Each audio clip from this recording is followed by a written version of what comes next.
July 16, 2024, 45 days o isang buwan at kalahati na etong mga alaga nating hito dito sa ating concrete pond. Kaya makikita na natin ngayon in 45 days kung ano na yung development ng ating mga hito. Tunay nga naman na challenge sa akin yung sinabi ko nung una na kailangan yung mga hito natin, ang target weight natin ay 5 or 6 pieces per kilo in 60 days or 2 months time.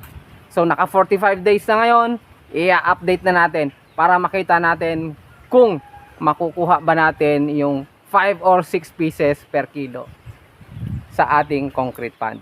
Alam ko na malamang na hindi ko makuha yung 5 or 6 in 60 days.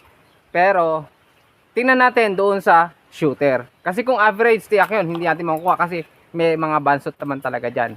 So malamang o sana makuha natin doon sa mga shooter yung sinasabi ko na 5, 6 pieces per kilo. Pero syempre medyo duda rin ako kung kaya kong kunin.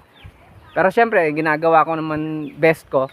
Then yung traditional system natin at saka yung ating nanotechnology, dito natin makikita kung meron ba talagang pagkakaiba doon sa paglaki ng ating mga alaga. Eto mga paps, yung 45 days natin, eto yung nanotechnology na pond natin. So hindi gaanong malalaki, pero meron ding at least kahit paano medyo lumaki. So kunin natin yung mga shooter dito, tingnan natin kung maaabot natin yung target weight natin na 5 or 6 in 60 days. Sa ngayon 45 days na sila.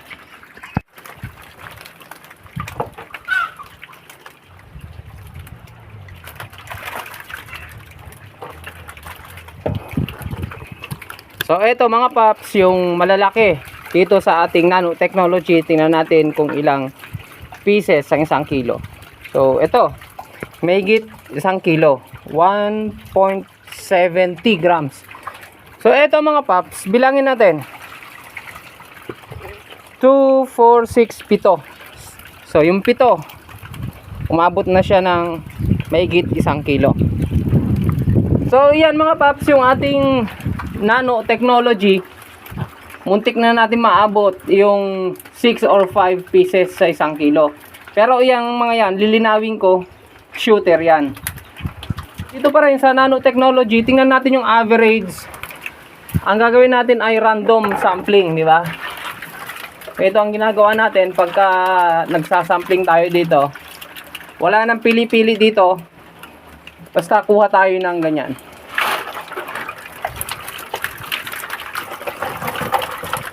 Yon.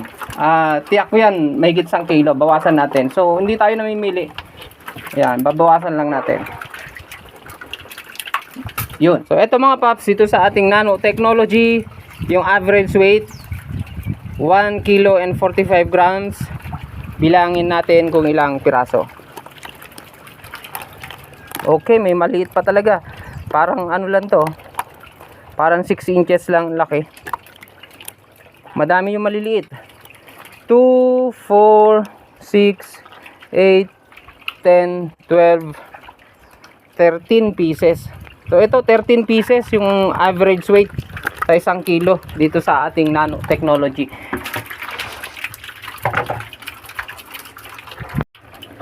Dito sa evaluation ko in 45 days dito sa ating nanotechnology, marami nang malalaki pero madami ding maliliit. Yung ganito oh, parang hindi lumaki. Ano pa lang to, mga 6 inches pa rin, 6, 7. O yan, mga ganyan. May mga bansot siya na kasama. Dito sa ating nanotechnology, hindi 100% na sabay-sabay sila lumaki. So dito naman tayo sa kabila. Kukuha tayo ng sample dito sa ating, ito yung traditional system natin.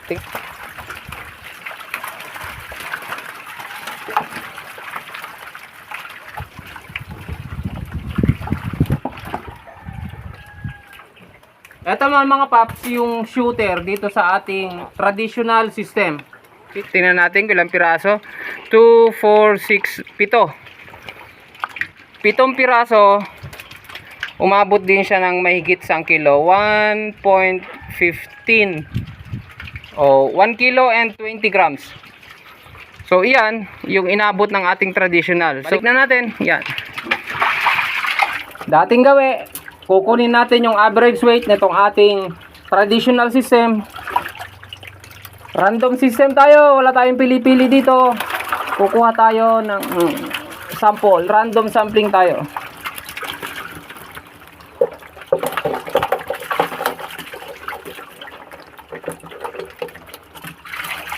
Dito sa ating traditional system, tingnan natin kung ilang piraso yung average weight ng ating traditional. Ilangin natin kung ilang piraso. 2, 4, 6, 8, 10, 11. So 11 na piraso, 1 kilo and 50 grams. So 1 kilo sa ating traditional system, 11 na piraso. O, balik na natin. Ayan, magpatubig na tayo. Eto mga paps, i-summarize na natin ulit yung data na nakuha natin ngayong day 45. Eto yung monitoring natin. Yung day 1 natin, 107 pieces per kilo. Dito sa nanotechnology, saka dito sa traditional. So, parehas sila. Doon sa day 13 natin, nanotechnology, 68 pieces per kilo. Sa traditional natin, 57 pieces per kilo. Then, yung day 30, yung average pieces nila ay 23 pieces sa nano. Then, 20 din doon sa traditional. Nagparehas na sila. Ngayon, day 45. Ito yung inaabangan natin. 13 pieces per kilo na siya.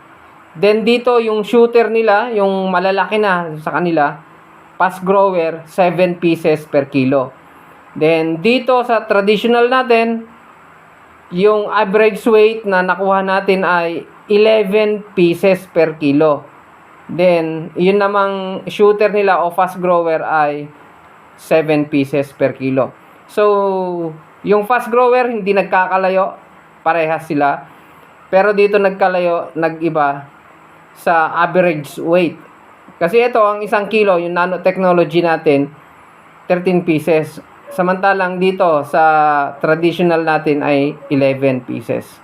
So, parang bumabalik siya dito na yung day 13 nila, lumamang yung traditional. Ayan. Anyway, yan yung update natin. Sa mga susunod na mga araw ulit, pagdating ng day 60, dito natin malalaman yung 2 months old kung ano ang inabot na etong data na tinitingnan natin sa ngayon. Hopefully, maaabot na natin itong 5 or 6 pieces per kilo. At least ito, malapit na sa katotohanan. Baka sakali na makuha natin. So, stay tuned lang kayo mga paps para makita natin kung merong nga talagang pagkakaiba. Traditional versus technology hito farming sa concrete pond. Of course, sa mga paps natin na bago pa lang sa ating channel o kaya napadaan lang sa channel natin, ay hindi, of course, na masundan kung ano yung pinagsasabi ko rito sa ating ginagawang experiment dito sa pond. So, meron tayo dyan traditional system saka nanotechnology. Ano ba yung traditional system? Yun yung ginagawa natin na ordinaryo na pag-aalaga ng hito sa concrete pond. Then yung nanotechnology na sinasabi ko ay ginagamitan ko na yan ng vitamins. So nag-level up ng konti. Ito yung ginagamit ko na vitamins para doon sa ating nanotechnology. So yan ay comparison. So please check out na lang yung mga nauna na videos ko para masundan natin yung mga kaganapan doon sa comparison ng traditional system of hito farming versus technology hito farming. Disclaimer lang mga paps, yung paggamit ko dito ng technology ay hindi ko ine-endorse. Hindi ko pinopromote. Nagkataon lang na ito yung napili ko na gamitin para dito sa ating experiment. Para makita natin kung mas mainam ba na gagamit tayo ng mga teknolohiya para sa ating hito. So makikita natin yung actual comparison dito. Eto mga pap, sinasakluban natin ng dahon ng nipa o kaya dahon ng sasa. Etong ating concrete pond para makontrol natin yung temperature ng ating tubig. Kasi dito sa bandang amin, napakainit na ng panahon. Parang extension pa rin ng summer. So hindi ko ma-maintain yung temperature ng tubig gamit ko lang etong sunshade.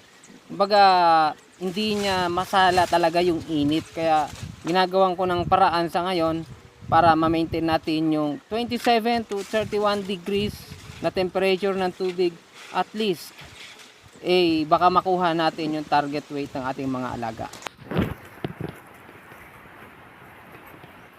Dito naman sa circular pond natin ay ginamitan ko muna ng yero, tinabunan ko for at least ma-maintain natin yung ideal temperature ng tubig.